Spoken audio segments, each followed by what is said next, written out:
No homo, but I wasn't gon' lose, cause I wasn't gon' suck dick for no views. You see me if you see me, if not then fuck it. I had to get a hold of myself, no bucket, no trusting, no loving, I'm straight hustling. Had to explode on tracks, no Muslim. Hey, what the fuck is up, YouTube? Adam here, coming to you guys with some more Madden 15 connected franchise on the Xbox One with the New York Jets, and this is week 11. So, as you guys already know, we have to win every single game if we want to at least make the playoffs with, I think, the wild card. I think we're fighting for wild card right now, unless, you know, the Patriots start losing some games, because we're not even number one in our division. We're number 2 right now, with the Patriots being number 1 in our division right now. So from the looks of it right now, we're fighting for a wild card spot. Hopefully we can get in the wild card and, you know, make things happen, or the Patriots can start losing some games and we can actually, you know, get into the playoffs and wouldn't have to worry about the wild card and stuff like that. So as you guys see right here, we're really dotting him up right now, and we're just making it happen. I would like to pass the ball a lot because we have Cam Newton, and I would like Cam Newton to become a even more beast, a bigger beast. There you go. You know, and I want him to be very successful throwing the ball and very accurate, because at times Cam Newton can be inaccurate, and it is frustrating when you know the potential of the quarterback that you have. Like, it was frustrating me throwing with Geno Smith and him overthrowing or underthrowing or just being very inaccurate, and it sucked because I know his potential. You know, I know what he can become. And same thing with Cam Newton.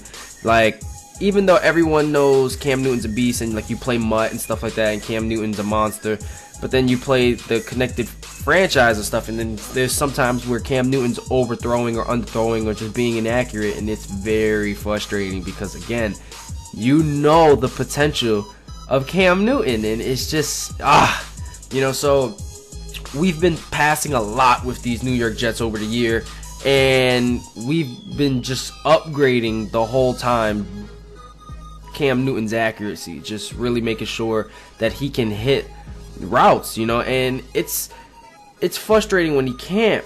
I mean, he has a strong arm. I think he has like 97, 96 throwing power, something like that, something awesome.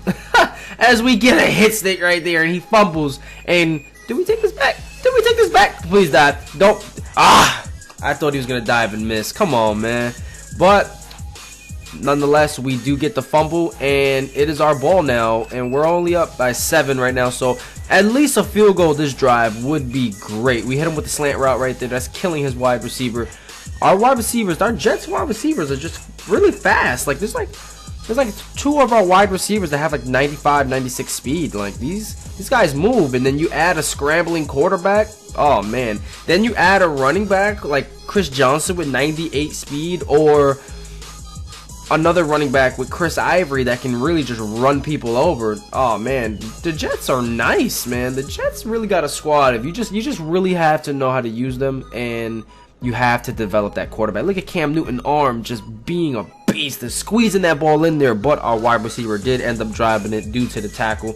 And like I said, man, with the Jets, you just really got to make sure that your quarterback is right. As long as you got an accurate quarterback, he doesn't have to be the best. He just has to be accurate, you know, when he's passing the ball. He doesn't have to have the strongest arm and stuff like that. He just needs to be Peyton Manning accurate, you know, and you'll make things work. He doesn't even have to be a scrambler, man. You got the big tight ends. You got our tight end, starting tight end. I do not know how to say his last name, but it starts with an A.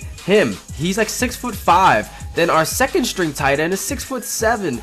You got Chris Johnson he's a speedster. You got Chris Ivory, he's a power back, you know, and you got Eric Decker that can go up and get the ball, and he's 6'3". But then you got like Graham and Curley, which they're like 95 speeds. Like, those dudes are fast, man. Like, we got it all with the Jets, but the only thing we don't got is great offensive linemen. That's the only problem with the Jets. We do not have great offensive linemen, so sometimes it can make it difficult to pass on anybody. You know, it makes it difficult.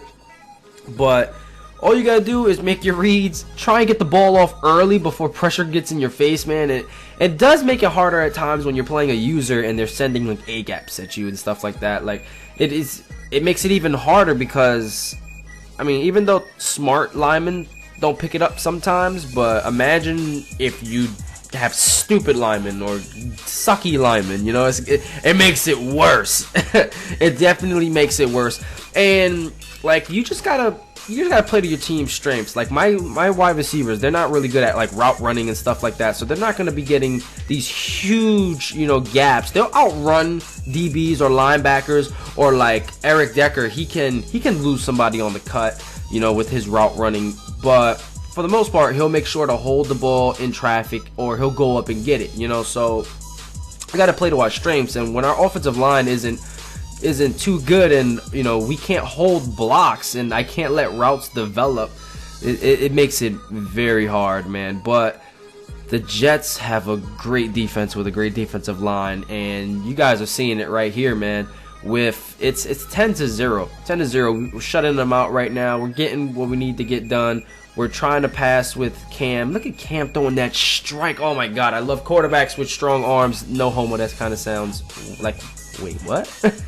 You know? So right now you guys see our tight ends are injured, man. Our tight ends are still injured. They will be coming. If you guys didn't know, our tight ends were injured for the like they got, oh my god, like week 10 they probably got injured or something like that. Both of them, the 6'5" and the 6'6". We only have 2 tight ends, so that's our fullback playing tight end right there.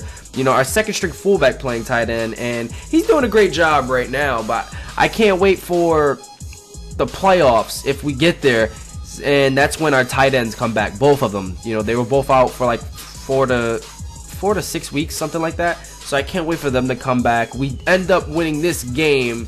You guys already see the score, man. It is 24-0. We end up winning the game with a shutout. The Bills do not get in the end zone. Even if they did, it wouldn't have mattered. But I do hope you guys enjoyed this video. Don't forget to leave a like and a comment. I appreciate everyone's support. This has been Adam, and I'm out of here.